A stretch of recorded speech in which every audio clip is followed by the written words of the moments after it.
ഇങ്ങനെ ഒരു പ്രസംഗം കൊണ്ട് തുടങ്ങേണ്ട ദിവസമല്ലെന്ന്. പുഷ്പ ഇവിടെ പാടാനുണ്ട്, ശ്രീജ ഇവിടെ നടിക്കുന്നുണ്ട്, അതുപോലെ നിരവധി തരത്തിലുള്ള സർഗാത്മക ആവിഷ്കാരങ്ങൾ അരങ്ങേറുന്നുണ്ട്. ആ സ്ഥലത്ത് ഇങ്ങനെ ഒരു കവിതയെ കീറി മുറിക്കുക എന്ന് പറയുന്നത് അത്ര നല്ല സംഗതിയല്ല എന്ന് തോന്നുന്നു. ഇന്ന് അനുകമ്പാ ദിനം എന്ന പോലെ തന്നെ ഭരണഘടനാ ദിവസവുമാണ്. ഭരണഘടന ഇന്നാണ് ഭാരതത്തിന് സമർപ്പിച്ചത്. അത് സമർപ്പിച്ചുകൊണ്ട് നടത്തിയ പ്രസംഗത്തിൽ ജനാധിപത്യം എന്ന ആശയത്തെക്കുറിച്ച് അംബേദ്കർ വളരെ വിശദമായി ചർച്ച ചെയ്യുന്നുണ്ട്. അതിൽ ഊന്നി പറഞ്ഞൊരു കാര്യം, 5 കൊല്ലം കൂടുമ്പോൾ നടക്കുന്ന തെരഞ്ഞെടുപ്പല്ല ജനാധിപത്യം. അത് ജനാധിപത്യത്തിൻ്റെ സാങ്കേതികത മാത്രമാണ്. 5 കൊല്ലം കൂടുമ്പോൾ ആരെ ഭരിക്കാൻ ഏൽപ്പിക്കണം എന്ന് നിർണയിക്കുന്ന ആ പ്രക്രിയ. മറിച്ച് ഇന്ത്യയിൽ ജനാധിപത്യം എന്നത് സോഷ്യൽ റീഓർഗനൈസേഷനാണെന്ന് വളരെ അടിവരയിട്ട് അംബേദ്കർ പറയുന്നുണ്ട്. ഒരു സൊസൈറ്റിയെ, ഒരു സമൂഹത്തെ പുനർനിർണയിക്കുകയും പുനർനിർവചിക്കുകയും ചെയ്യാമെന്നാണ് അതിൻ്റെ അർത്ഥം. ജനാധിപത്യത്തിന് മുമ്പുള്ള ഇന്ത്യ എന്ന് പറഞ്ഞാൽ അതിൻ്റെ ഒരു സമൂഹം എന്ന് പറയുന്ന ശ്രേണീകൃത സമൂഹമായിരുന്നു. നമുക്കറിയാം, ജാതി വ്യവസ്ഥ നിലനിന്നിരുന്നാണ്. ഓരോ ജാതിക്കും അതിൻ്റേതായ അതിർത്തികൾ ഉണ്ടായിരുന്നു. അത് ലംഘിക്കാൻ പറ്റാത്ത വിധത്തിലുള്ള അലിഖിത നിയമമായിട്ട് നിന്നിരുന്നു. ഒരു പുതിയ ഇന്ത്യ ഉണ്ടാക്കുമ്പോൾ ഈ പറയുന്ന തരത്തിൽ സമൂഹത്തെ റീഓർഗനൈസ് ചെയ്യുക എന്ന് പറയുന്നത്, ഒരു സമൂഹത്തെ പുനഃക്രമീകരിക്കുക എന്ന് പറയുന്നത് പ്രധാനപ്പെട്ട ഒരു വെല്ലുവിളിയായിട്ട് ഭരണഘടനാ നിർമ്മാതാക്കളൊക്കെ നേരിടുന്നുണ്ട്. അതുകൊണ്ടാണ് ഈ ലിബർട്ടി, ഇക്വാലിറ്റി, ഫ്രട്ടേണിറ്റി എന്ന് പറയുന്ന വളരെ മുമ്പ് തന്നെ ലോകത്തിൻ്റെ മുദ്രാവാക്യമായി തീർന്ന ഒരു വലിയ മൂല്യത്തെ, 3 വാക്കുകൾ ഒതുക്കിയ ഒരു വലിയ മൂല്യ സംഹിതയെ തങ്ങളുടേതായ രീതിയിൽ നിർവചിക്കണമെന്ന് ഈ ഭരണഘടനാ നിർമ്മാതാക്കൾ കരുതിയത്. എന്ന് പറഞ്ഞാൽ ഈ ലിബർട്ടി, ഇക്വാലിറ്റി, ഫ്രട്ടേണിറ്റി എന്ന് പറയുന്നത് ഒരു ആഗോള മുദ്രാവാക്യമല്ല, മറിച്ച് അതിന് ഇന്ത്യൻ വേരുകളുണ്ട്. ഈ ഇന്ത്യൻ വേരിൽ നിന്നുകൊണ്ട് സമൂഹത്തെ പുനഃസംഘടിപ്പിക്കുക എന്ന് പറയുന്നതാണ് ജനാധിപത്യം എന്ന് പറയുന്നത്. എന്ന് പറഞ്ഞാൽ തുല്യത എന്ന് പറയുന്ന ഒരാശയം അതിൻ്റെ ഉള്ളിൽ കൊണ്ടുവരണം. ഒരാളും ഒരാളെക്കാളും വലുതല്ല എന്ന് പറയുന്ന ഒരു സംഗതി കൊണ്ടുവരണം. ഇത് രാഷ്ട്രീയ പ്രക്രിയയിലൂടെ മാത്രം സാധ്യമാവുന്ന ഒന്നല്ല ഇന്ത്യയിൽ. അത് ഒരു സാമൂഹ്യ പ്രക്രിയയാണ്, സാംസ്കാരിക പ്രക്രിയയാണ്. അപ്പോൾ ഈ 2 പേർ തുല്യരാവണം എന്ന് പറയുന്നത് നിയമം ഉപയോഗിച്ചിട്ട് കൊണ്ടുവരാൻ പറ്റുന്ന കാര്യമല്ല. നിയമം ഉപയോഗിച്ച് കൊണ്ടുവന്നിടത്ത കഥയാണ് ഈ KGS-ൻ്റെ ഈ പ്രഭാഷണത്തിൽ നമ്മൾ കേട്ടത്. ഒരു ഐഡിയോളജി പവറിൽ കൂടി, ഒരു മുകളിലിരിക്കുന്ന ഒരു അധികാര സ്വരൂപത്തിൽ കൂടി, അതും കേന്ദ്രീകൃത അധികാര സ്വരൂപത്തിൽ കൂടി ഒരു ഐഡിയോളജി നടപ്പാക്കാൻ ശ്രമിച്ചു കഴിഞ്ഞാൽ സമത്വം പേരിനുണ്ടാവും, പക്ഷെ സ്വാതന്ത്ര്യം എന്ന് പറയുന്ന അതിനേക്കാൾ വലിയ മൂല്യം ഒരുപക്ഷെ ചോർന്നു പോയിട്ടുണ്ടാവും. അപ്പോൾ ആ തരത്തിൽ ഇത് അങ്ങനെ കൊണ്ടുവരാവുന്ന ഒരു സംഗതിയല്ല. സോഷ്യൽ റീഓർഗനൈസേഷൻ എന്ന് പറയുന്നത് അതിൻ്റെ ഉള്ളിലെ എത്തിക്കലായിട്ടുള്ളൊരു മൂല്യത്തിന് മാത്രം, അതിനുള്ളിലെ നൈതികപരമായിട്ടുള്ള ഒരു പ്രവർത്തനത്തിന് മാത്രം സാധിക്കുന്ന ഒന്നാണ്. അവിടെയാണ് ഈ അനുകമ്പ എന്ന് പറയുന്ന ആശയം വരുന്നത്. അവിടെയാണ് 2 പേർ തുല്യരാവണമെങ്കിൽ ആ തുല്യത എന്ന് പറയുന്നത് അത് സാമ്പത്തിക തുല്യത, സാമൂഹ്യ തുല്യത, ഇങ്ങനെ നിരവധി ഘടകങ്ങൾ ചേർത്ത് വെച്ച്, ലിംഗപരമായ തുല്യത, മൈനോറിറ്റി മെജോറിറ്റി എന്ന് പറയുന്ന 2 ആശയങ്ങളുടെ തുല്യത, ഇങ്ങനെ നിരവധി തരത്തിലുള്ള ഈ ഭൗതികമായിട്ടുള്ള ബാലൻസിങ് മുഴുവൻ നടക്കണമെങ്കിൽ ഒരു എത്തിക്കലായിട്ടുള്ള സെൻറ്റർ നമ്മുടെ ഉള്ളിൽ വർക്ക് ചെയ്യണം, ഒരു സൊസൈറ്റിയുടെ ഉള്ളിൽ വർക്ക് ചെയ്യണം. അതിനാണ് ഈ കോൺസ്റ്റിറ്റ്യൂഷണൽ മൊറാലിറ്റി എന്നൊക്കെ നമ്മൾ വിളിക്കുന്നത്. ഈ ഭരണഘടനയുടെ ധാർമ്മികത എന്ന് നമ്മൾ വിളിക്കുന്നത് അതാണ്. അത് പ്ലേസ് ചെയ്യാന്ന് പറയുമ്പോഴാണ് ജനാധിപത്യം സാധ്യമാവുള്ളൂ.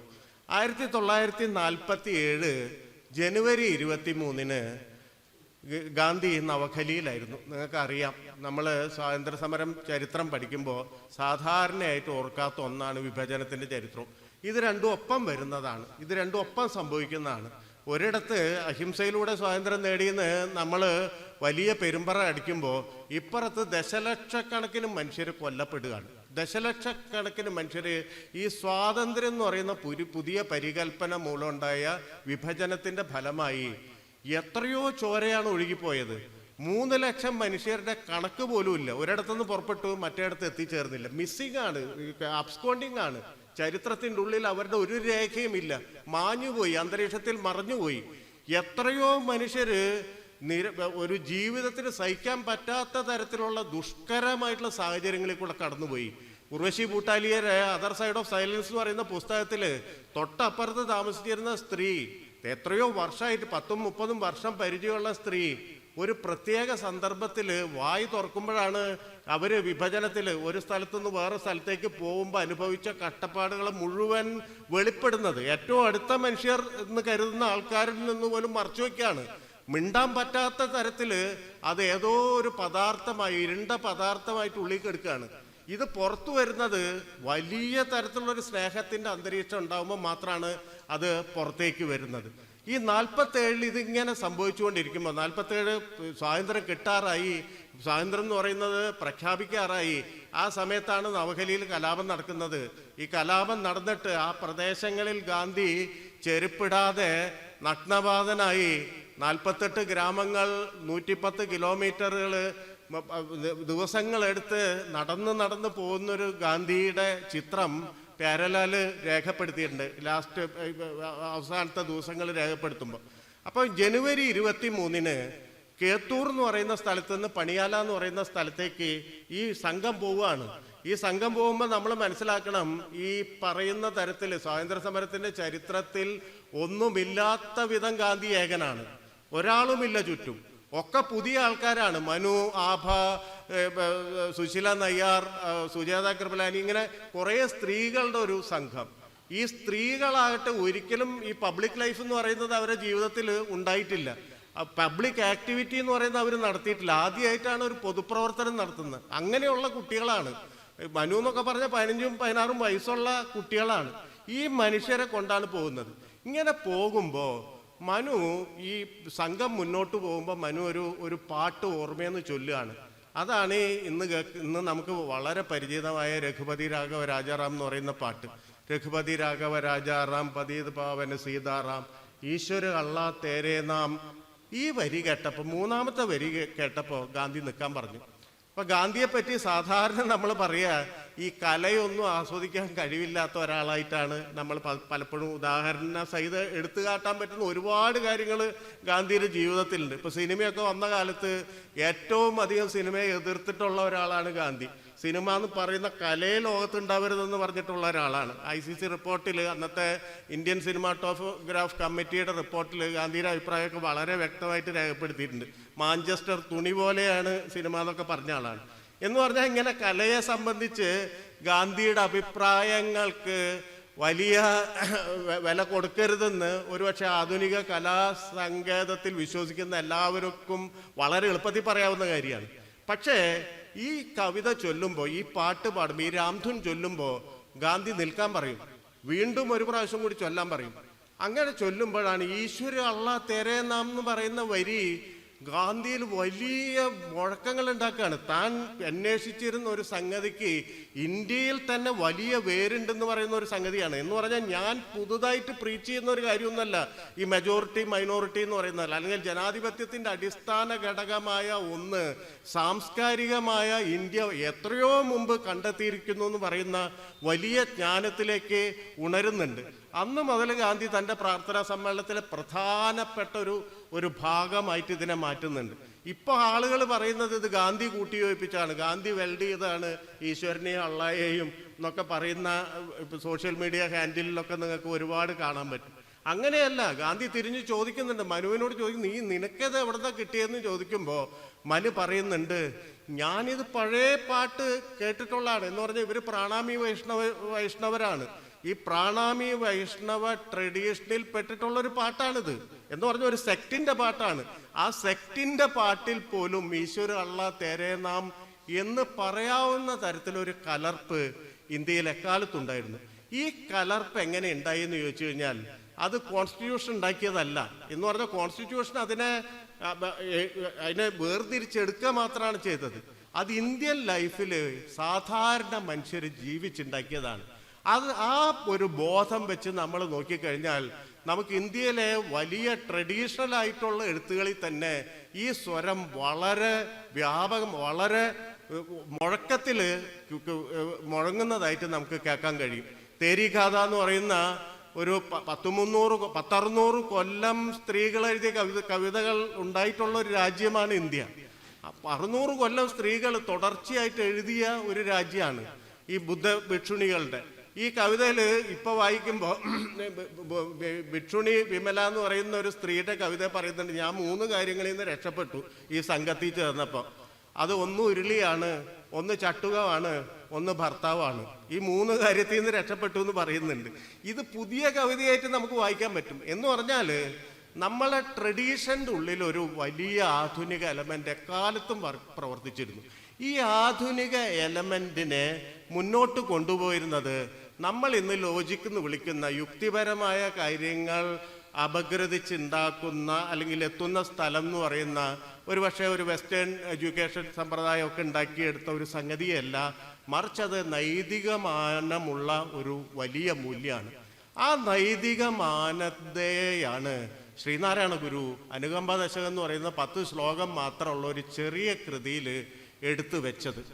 എന്തൊരു വലിപ്പമാണ് ഇപ്പം അത് വായിക്കുമ്പോൾ. ഇവിടെ ബഷീർ KGSന്റെ സന്ദേശത്തിൽ പറയുന്ന പോലെ ഏജ് ഓഫ് വയലൻസ് ആണ് നമ്മുടേതെന്ന് പറയുന്നത് നമുക്ക് പറയാൻ പ്രയാസമാണ്. കാരണം എന്താ, നമുക്ക് അത്രയും എഡ്യൂക്കേഷണൽ ഇൻസ്റ്റിറ്റ്യൂഷൻസ് ഉണ്ട്, നമുക്ക് അത്രയും പ്രബുദ്ധത ഫാക്ടറികൾ ഇങ്ങനെ ദിവസവും ഉൽപ്പാദിപ്പിച്ചുകൊണ്ടിരിക്കുന്നുണ്ട്. അത്രയധികം ജ്ഞാനത്തിന് പുറത്താണ് നമ്മൾ നിൽക്കുന്നത്, അത്രയധികം ഐഡിയോളജികൾക്ക് പുറത്താണ് നിൽക്കുന്നത്. ഒരു പക്ഷേ ലോകത്ത് ഒരു ജനതയും ജീവിക്കാൻ പറ്റാത്ത വിധം നിരവധി ടൂളുകൾ നമുക്കുണ്ട്. സമൂഹത്തെ അപഗ്രഥിക്കാൻ, മനുഷ്യരെ അപഗ്രഥിക്കാൻ സൈക്കോളജി ഉണ്ട്, സോഷ്യോളജി ഉണ്ട്, നമുക്ക് എക്കണോമിക്സ് ഉണ്ട്, ഏത് ശാസ്ത്രമുണ്ട്, ശാസ്ത്രത്തിൻ്റെ തന്നെ വിവിധ വിഭാഗങ്ങളുണ്ട്.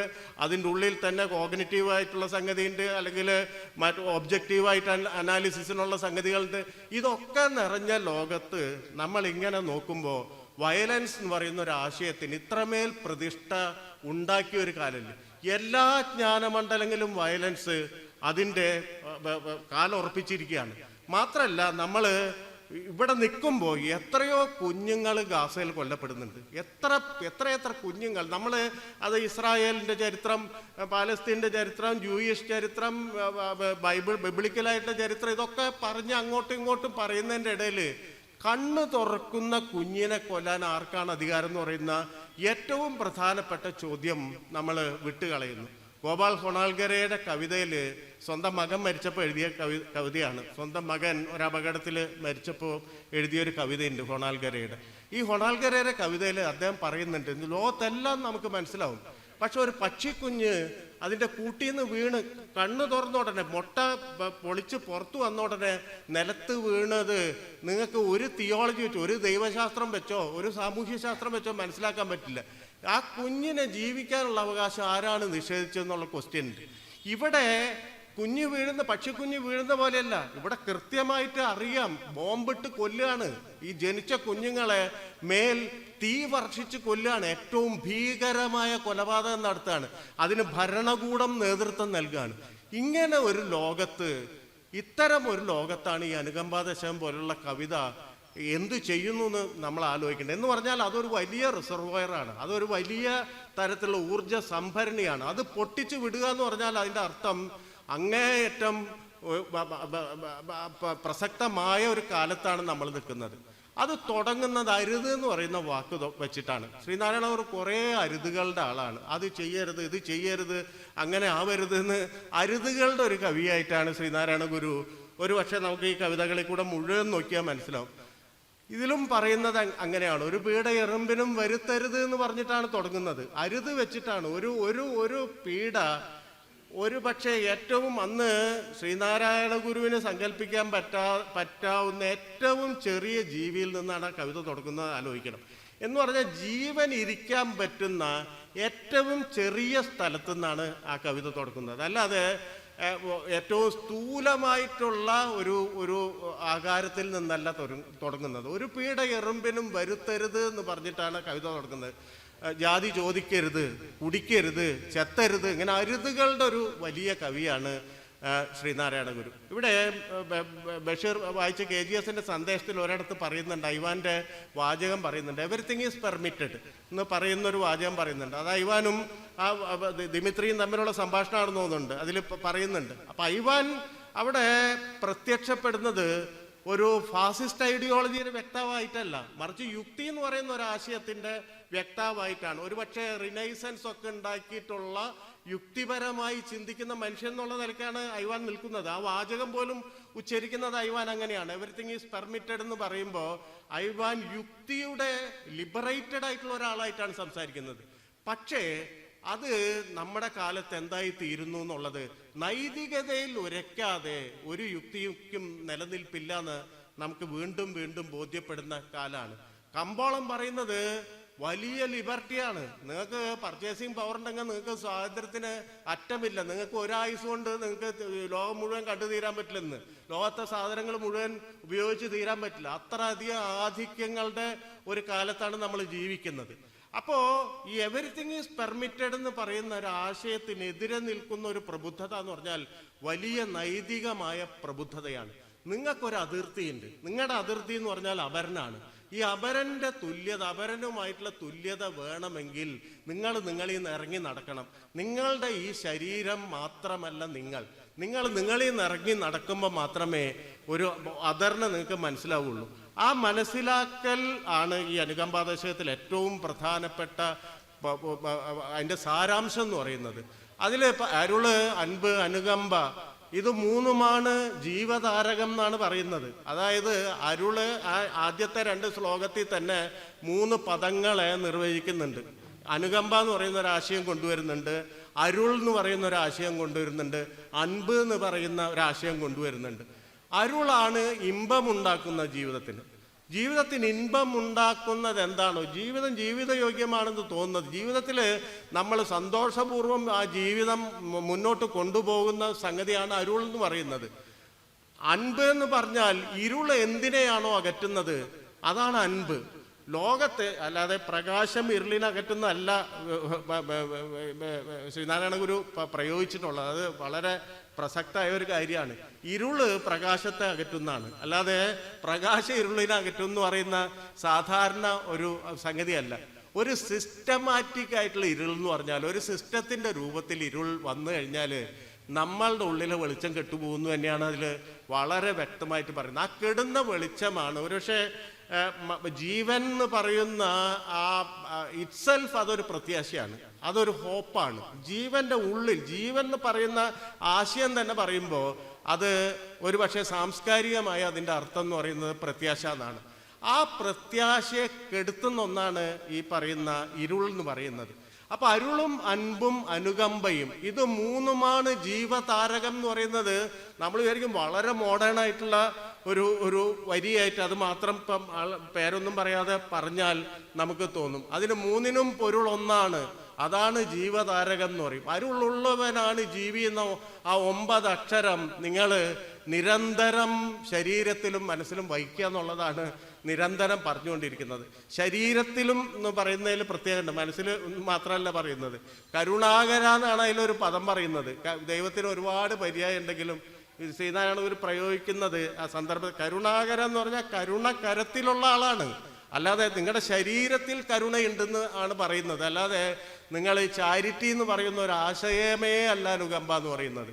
അത് ജീവന്റെ തുല്യത, മനുഷ്യരുടെ തുല്യത, സാമൂഹികമായ തുല്യത, മനുഷ്യരും പ്രകൃതിയും തമ്മിലുള്ള അതിൻ്റെ ഉള്ളിൽ പ്രവർത്തിക്കേണ്ട ഒരു ബാലൻസിങ്, മനുഷ്യരും പ്രപഞ്ചവും തമ്മിലുള്ള ആശയത്തിൻ്റെ ഉള്ളിൽ പ്രവർത്തിക്കേണ്ട ബാലൻസിങ്, ഇങ്ങനെ പലയിടത്തേക്ക് വ്യാപിക്കുന്ന നൈതികമായ ഒരു മൂല്യത്തിൻ്റെ വലിയ ഒരു ശൃംഖല കാണിച്ചു തരികയാണ് ശ്രീനാരായണ ഗുരു ഈ അനുകമ്പാദശകത്തിൽ തുടർച്ചയായിട്ട് ചെയ്യുന്നു വരുന്നത്. അതിൻ്റെ ഒരു ഘട്ടം എത്തുമ്പോഴാണ് ഈ പറയുന്ന നമ്മുടെ സാമൂഹ്യ ചരിത്രം എന്ന് പറയുന്ന മതചരിത്രമുണ്ട് നമുക്ക്, അല്ലെങ്കിൽ ഒരു ഘട്ടം കഴിയുമ്പോൾ 100 കൊല്ലമായിട്ട് നമുക്ക് പാർട്ടികളുടെ, രാഷ്ട്രീയ പാർട്ടികളുടെ ചരിത്രമുണ്ട്, അല്ലെങ്കിൽ സംഘടനാ ചരിത്രങ്ങളുണ്ട്. ഇതൊക്കെ ഇപ്പം സമീപകാലത്ത് ഉണ്ടായിട്ടുണ്ട്. അതിനു മുമ്പാണെങ്കിൽ മതസംഘടനകളുടെ ചരിത്രമുണ്ട്. ഇത് മുഴുവൻ നൈതികമായിട്ട് മാറ്റി എഴുതുക എന്ന് പറയുന്ന ഒരു കാര്യം ശ്രീനാരായണ ഗുരു ചെയ്യുന്നുണ്ട്. ഞാൻ പറഞ്ഞത് ഈ കേത്തൂരിൽ നിന്ന് പണിയാലയിലേക്ക് പോകുമ്പോൾ ഈശ്വര അള്ളാ തേരേ നാം എന്ന് പറയുന്ന വരി ഈ അങ്ങേയറ്റത്തെ ചോര ഒഴുകുന്ന, മനുഷ്യര് തെരുവിൽ മരിച്ചു വീഴുന്ന അങ്ങനെ ഒരു ക്രൈസിസിൽ നിൽക്കുന്ന ഒരാൾക്ക് കൊടുക്കുന്ന വെളിച്ചം എത്രയാണെങ്കിൽ അതിനേക്കാൾ എത്രയോ മുമ്പാണ് പരമേശ പവിത്ര പുത്രനോ കരുണാവാൻ നബി മുത്തുരത്നമോന്ന് ഒരു സന്യാസി, അത് ഓർക്കണം, സന്യാസം എന്ന് പറയുന്നത് ഹിന്ദുമതത്തിൻ്റെ മാത്രം കുത്തകയായിരുന്ന ഒരു സ്ഥലത്ത് നിന്ന് ഒരാൾ അത് ആ തോട് ഭേദിക്കുകയാണ്. പലതരത്തിൽ ഭേദിച്ചിട്ടുണ്ട്. ഈ വിമത സന്യാസത്തിൻ്റെ ചരിത്രം നമ്മൾ പഠിച്ചിട്ടില്ല. നമ്മുടെ ഒരു പ്രശ്നം എന്താ വെച്ചാൽ, യുക്തിവാദി ആയി കഴിഞ്ഞാൽ പിന്നെ ഈ ഭാഗത്ത് തൊടാൻ പാടില്ല എന്നാണ്, ഈ ഭാഗത്ത് തൊട്ട് കഴിഞ്ഞാൽ അതെന്തോ പാപാണെന്നാണ്. ഇതിൻ്റെ ഉള്ളിൽ ഈ റെബല്യസ്നെസ് എന്ന് പറയുന്നത്, ഈ ആത്മീയ ചരിത്രത്തിലെ വിമതത്വം എന്ന് പറയുന്നതാണ് ഇന്ത്യയിലെ ഏറ്റവും പ്രധാനമായി നടന്നിട്ടുള്ള എല്ലാ സാമൂഹ്യ വിപ്ലവങ്ങളുടെയും പിന്നിലെ വലിയ ചോദന എന്ന് പറയുന്നത്. അപ്പോൾ ഇവിടെ വന്നിട്ട് ഒരാൾ ഒരിക്കൽ പറയണ്ട, എനിക്ക് ബ്രിട്ടീഷുകാരാണ് സന്യാസം തന്നതെന്ന് പറയുന്നുണ്ട്. ഒരു ചോദ്യോത്തരം വന്നപ്പോൾ എന്നെ ഈ ഹിന്ദു മതത്തിൻ്റെ ഒരു ഇൻസ്റ്റിറ്റ്യൂഷൻ തത്വം അനുസരിച്ച് എന്നെ സന്യാസിയായിട്ട് അംഗീകരിക്കില്ല, എനിക്ക് ബ്രിട്ടീഷുകാരാണ് സന്യാസം തന്നതെന്ന് പറയുന്നുണ്ട്. എന്ന് പറഞ്ഞാൽ ബ്രിട്ടീഷ് നിയമവ്യവസ്ഥ വരുമ്പോഴാണ് എനിക്ക് സന്യാസിയാണെന്ന് പറയാൻ പിന്നോക്ക സമുദായത്തിൽ ഒരാൾക്ക് സാധിക്കുന്നത് എന്ന് പറയുന്ന ഒരു കാര്യം. രണ്ടാമത്തെ കാര്യം, ഈ സന്യാസത്തിന് നിയമസാധുത നൽകുന്നതും ബ്രിട്ടീഷുകാരാണ്. അത് പ്രധാനപ്പെട്ട കാര്യമാണ്. സന്യാസം ഉറപ്പിക്കുന്നത് തിരുവിതാംകൂർ രാജവംശമോ അല്ലെങ്കിൽ ശിഷ്യഗണങ്ങളോ ഒന്നുമല്ല, ബ്രിട്ടീഷ് ഗവൺമെൻറ്റാണ് അത് അംഗീകരിച്ചു കൊടുക്കുന്നത്. കോടതിയിൽ ഒരു കേസ് ഉണ്ടാകുമ്പോൾ ഇദ്ദേഹം സന്യാസി ആയതുകൊണ്ട് കോടതി ഹാജരാവണ്ടെന്ന് പറയുന്നുണ്ട്. ഇങ്ങനെ പല സന്ദർഭങ്ങളിലും ഈ സന്യാസി എന്ന് പറയുന്ന സംഗതിക്ക് വലിയ ഊന്നൽ ബ്രിട്ടീഷ് ഗവൺമെൻറ് കൊടുത്ത് നിർവഹിച്ചു കൊടുക്കുന്നുണ്ട്. എന്ന് പറഞ്ഞാൽ നിയമസാധുത നൽകുന്നുണ്ട്. അതുകൂടിയാണ്. അപ്പൊ അങ്ങനെ ഒരു സ്ഥലത്ത് നിന്ന് വന്നിട്ട് പരമേശ പവിത്ര പുത്രനോ കരുണാവാൻ നബി മുത്തുരത്നമോ എന്ന് പറയുന്ന ഒരു വരി എഴുതുക എന്ന് പറയുന്നത് എത്രമേൽ നൈതികമായി അത് സംശീകരിച്ചിട്ടാണെന്ന് ഓർക്കണം. എന്ന് പറഞ്ഞാൽ അന്ന് നിൽക്കാൻ വേറെ സ്ഥലമില്ല, മതത്തിന് പുറത്ത് നിൽക്കാൻ സ്ഥലമില്ല. ഇന്ന് നമുക്കൊക്കെ പല പല സ്ഥലങ്ങളുണ്ട്. മതത്തിൻ്റെ ഉള്ളിൽ തന്നെ നിൽക്കണമെന്നൊന്നുമില്ല, നമുക്ക് ജാതിയുടെ ഉള്ളിൽ തന്നെ നിൽക്കണമെന്നൊന്നുമില്ല. ഒരു കാലുറപ്പിക്കാൻ സ്ഥലമുണ്ട്. എന്ന് പറഞ്ഞാൽ നമ്മുടെ ഹിന്ദു ആൻഡായി, അല്ലെങ്കിൽ മുസ്ലിം ആൻഡായി, ക്രിസ്ത്യൻ ആൻഡായി. എന്ന് പറഞ്ഞാൽ നമ്മളുടെ ജാതി മാത്രമല്ല, മതം മാത്രമല്ല, ഒന്നുകൂടി നമ്മുടെ മുന്നിൽ കൂട്ടിച്ചേർത്തിട്ടുണ്ട്. ഈ പുതിയ ലോകം അങ്ങനെ ഒരു സാധ്യത തന്നുണ്ട്. ഇതില്ലാത്ത സ്ഥലത്താണ് അവിടെ നിന്ന് കരുണാവാൻ നബി മുത്തുരത്നമോ എന്ന് പറയുന്നത്. എന്ന് പറഞ്ഞാൽ നബി എന്ന് പറയുന്ന ഒരു ആശയത്തെ കരുണ എന്ന് പറയുന്ന ഒരു ആശയമായിട്ട് വലിയ തരത്തിൽ കൂട്ടിച്ചേർക്കുന്നുണ്ട്. എന്ന് പറഞ്ഞാൽ ഇന്ത്യയിൽ അല്ലെങ്കിൽ പരമേശ പവിത്ര പുത്രനോ എന്ന് യേശുവിനെ പറയുന്നുണ്ട്. ഇത് ചെറിയ ഒരു കാര്യമല്ല. ഞാൻ പറയുന്നത് ഇപ്പോൾ നമ്മൾ സംസാരിക്കുന്ന പലപ്പോഴും സെക്യുലറിസം ഭരണഘടന പറഞ്ഞിട്ടുണ്ട്, അതുകൊണ്ട് നമ്മൾ സെക്യുലർ അവിടെ നിന്ന് ഉള്ള മട്ടിലാണ് വർത്തമാനം പറയുക. എന്ന് പറഞ്ഞാൽ മുകളിലൊരു പുസ്തകത്തിൽ, നമ്മളെ നിയന്ത്രിക്കുന്ന ഒരു പുസ്തകത്തിൽ ഇന്ന കാര്യങ്ങളുണ്ട്, അതുകൊണ്ട് നിയമപരമായിട്ട് ജീവിക്കാൻ നമ്മൾ നിർബന്ധിതരാണ്, അതുകൊണ്ട് അനുസരിക്കണം എന്നുള്ള മട്ടിലാണ് പലപ്പോഴും പുരോഗമനവാദികൾ എന്നൊക്കെ പറയുന്ന ആൾക്കാർ പോലും സംസാരിച്ചുകൊണ്ടിരിക്കുന്നത്. ഇതല്ല. ഈ പറയുന്ന നൈതികത എന്ന് പറയുന്നത് ഈ നേഷൻ സ്റ്റേറ്റിനും അപ്പുറത്തുള്ളതാണ്. അല്ലെങ്കിൽ വലിയ ഇപ്പം ഉണ്ടാകുന്ന ഈ ആഗോളവൽക്കരണമൊക്കെ ഉണ്ടാക്കുന്ന മാർക്കറ്റ് എന്ന് പറയുന്ന സങ്കല്പത്തിന് അപ്പുറത്താണ്. അത് മനുഷ്യരും തമ്മിലുള്ള ഏറ്റവും അടിസ്ഥാനപരമായിട്ടുള്ള ബന്ധമാണ്. മനുഷ്യരും പ്രകൃതിയും തമ്മിലുള്ള അടിസ്ഥാനപരമായിട്ടുള്ള ബന്ധമാണ്. അതിൻ്റെ ആത്യന്തികമായ സത്ത എന്ന് പറഞ്ഞാൽ നോൺ വയലൻസ് ആണ്. നോൺ വയലൻസ് എന്ന് പറഞ്ഞാൽ, കരുണ എന്ന് പറഞ്ഞാൽ, അൻപ് എന്ന് പറഞ്ഞാൽ, അരുൾ എന്ന് പറഞ്ഞാൽ, അനുകമ്പ എന്ന് പറഞ്ഞാൽ, ഇതൊന്നും ഏതെങ്കിലും നമുക്ക് സൗകര്യമുള്ളപ്പോൾ നമുക്ക് ഒരുപാട് കാര്യങ്ങളൊക്കെ ചെയ്ത് നമുക്ക് വിശ്രമ സമയം കിട്ടുമ്പോൾ നമുക്ക് എന്തെങ്കിലും പുണ്യം കിട്ടാൻ വേണ്ടി ചെയ്യുന്ന പാസീവായിട്ടുള്ള ഒരു ആക്ടിവിറ്റി അല്ല, മറിച്ച് അതാണ് ഏറ്റവും ആക്റ്റീവായിട്ടുള്ള കാര്യം. അതാണ് ക്രിയ, മനുഷ്യക്രിയ എന്ന് പറയുന്നത് അതാണ്. ബാക്കിയെല്ലാം അതിൻ്റെ പിന്നിലാണ്. അപ്പം അതുകൊണ്ട് മനുഷ്യരെ ഈ കാലത്തെ മനുഷ്യസങ്കല്പം എന്തായിരിക്കണം എന്നുള്ളതാണ് ഏറ്റവും പ്രധാനപ്പെട്ട ചോദ്യം. ഇന്നലെ വരെ നമുക്ക് അത് പ്രബുദ്ധത എന്ന് പറയുന്നത് വിദ്യാഭ്യാസത്തിലൂടെ നേടാം എന്ന് പറയുന്ന ഒരു വിശ്വാസം ഉണ്ടായിരുന്നു. നമുക്ക് പഠിച്ചാൽ നമ്മൾ പ്രബുദ്ധരാകും എന്ന് പറയുന്ന ഒരു വിശ്വാസം ഉണ്ടായിരുന്നു. ആ വിശ്വാസത്തിൻ്റെ തകർച്ചയാണ് ഇന്ന് ലോകം അനുഭവിച്ചുകൊണ്ടിരിക്കുന്നത്. നമ്മളെ ഈ പറയുന്ന നൃശംസത നമുക്ക് മേൽ പ്രയോഗിച്ചുകൊണ്ടിരിക്കുന്ന എല്ലാവരും വിദ്യാസമ്പന്നരാണ്. അല്ലാതെ പഠിപ്പില്ലാത്ത പഴയ സാഹിത്യത്തിൽ പറയുന്ന ബാർബേറിയൻസ് ഒന്നുമല്ല, യേറ്റ്സിൻ്റെ കവിതയിൽ പറയുന്ന പോലത്തെ ബാർബേറിയൻസ് ഒന്നുമല്ല. മറിച്ച് പഠിപ്പുള്ള, സാങ്കേതിക മേന്മയുള്ള, അല്ലെങ്കിൽ അതിനെപ്പറ്റിയൊക്കെ നല്ല അറിവുള്ള മനുഷ്യരാണ് ലോകത്ത് ഹിംസ ഉൽപ്പാദിപ്പിച്ചുകൊണ്ടിരിക്കുന്നത്. അങ്ങനെയാണെങ്കിൽ നമ്മുടെ മനുഷ്യസങ്കല്പം എന്ന് പറയുന്നത് എന്തായിരിക്കണം? അത് പണ്ടത്തെ പോലെ പണ്ഡിത സങ്കല്പമാണോ എന്ന് പറയുന്ന ക്വസ്റ്റ്യനാണ് നമ്മുടെ മുന്നിലുള്ളത്, അതോ ഒരു നൈതിക സങ്കല്പമാണോ എന്ന് പറയുന്ന ഒരു സംഗതിയാണ്. ജ്ഞാനം എന്ന് പറയുന്നത്, ആത്യന്തിക ജ്ഞാനം എന്ന് പറയുന്നത് നീതിയുക്തമായ ഒന്നാണെന്ന് പറയുന്ന തിരിച്ചറിവിലേക്ക് നിരന്തരമായിട്ട് നമ്മൾ അല്ലെങ്കിൽ നമ്മുടെ ചിന്ത ആ വഴിക്ക് വിനിയോഗിക്കേണ്ട ഒരു കാലത്താണ് നമ്മൾ ജീവിക്കുന്നത്.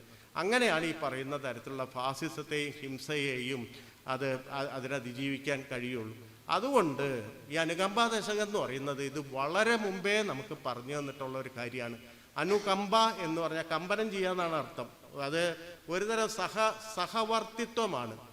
സമാനമായി കമ്പനം ചെയ്യപ്പെടുന്ന മനുഷ്യരായിട്ട് നമ്മൾ മാറുക എന്ന് പറയുന്നതാണ് ഏറ്റവും പ്രധാനപ്പെട്ട കാര്യം. പഴയ ഹൈറാർക്കികൾ മാത്രമല്ല, പുതിയ ഹൈറാർക്കികളും പോകേണ്ടതുണ്ട്. പുതിയ തരത്തിലുള്ള പലതരം ഘടനകൾ, നമുക്ക് ജാതിഘടന എന്ന് വളരെ പെട്ടെന്ന് എല്ലാവർക്കും മനസ്സിലാവും, പറഞ്ഞാൽ മനസ്സിലാവും, കാരണം അത് കുറച്ച് പഴക്കമുണ്ട്. പുതിയ ഘടനകൾ, പുതിയ ശ്രേണി ഘടനകൾ നമുക്ക് പെട്ടെന്ന് മനസ്സിലാവില്ല. അത് ഉപയോഗിക്കുന്ന ആൾക്ക് പോലും മനസ്സിലാവണമെന്നില്ല, അത് അനുഭവിക്കുന്ന ആൾക്ക് പോലും മനസ്സിലാവണമെന്നില്ല. അപ്പം അവിടേക്കുള്ള വെളിച്ചമാണ് അനുകമ്പ ദശകം വീണ്ടും വീണ്ടും തരുന്നത്. അതുകൊണ്ട് ശ്രീനാരായണ ഗുരുവിൻ്റെ മുഴുവൻ കൃതികളെയും ആധുനികമായിട്ട് വായിക്കുക എന്ന് പറയുന്നത് പഴയ സാമ്പ്രദായിക രീതിയിലല്ല. ഇപ്പോൾ അനുകമ്പ ദശകത്തെക്കുറിച്ച് നിങ്ങൾക്ക് യൂട്യൂബിലൊക്കെ തിരഞ്ഞു കഴിഞ്ഞാൽ ഒരുപാട് വ്യാഖ്യാനങ്ങൾ കേൾക്കാൻ പറ്റും. ഇത് മുഴുവൻ പഴയ വേദാന്ത പാരമ്പര്യത്തിൽ നിന്നിട്ടുള്ള പലപ്പോഴും ആ വ്യാഖ്യാനങ്ങൾ. ഇത് മറിച്ച് അതിൻ്റെ വിമതത്വം കണ്ടെത്തുകയും പ്രതിരോധം എന്ന് പറയുന്ന ആശയം, ഈ നേരത്തെ പറഞ്ഞ പോലെ പ്രതിരോധം എന്ന് പറയുന്ന ഒരു ആശയമാണ് ജീവനെ ജീവിതയോഗ്യമാക്കുന്നത് എന്ന കാര്യവും കണ്ടെത്തുക എന്നുള്ളതാണ് ഏറ്റവും പ്രധാനപ്പെട്ട, അത് എനിക്ക് നൽകിയിട്ടുള്ള വെളിച്ചം എന്ന് ഞാൻ പറയുന്നു. നന്ദി.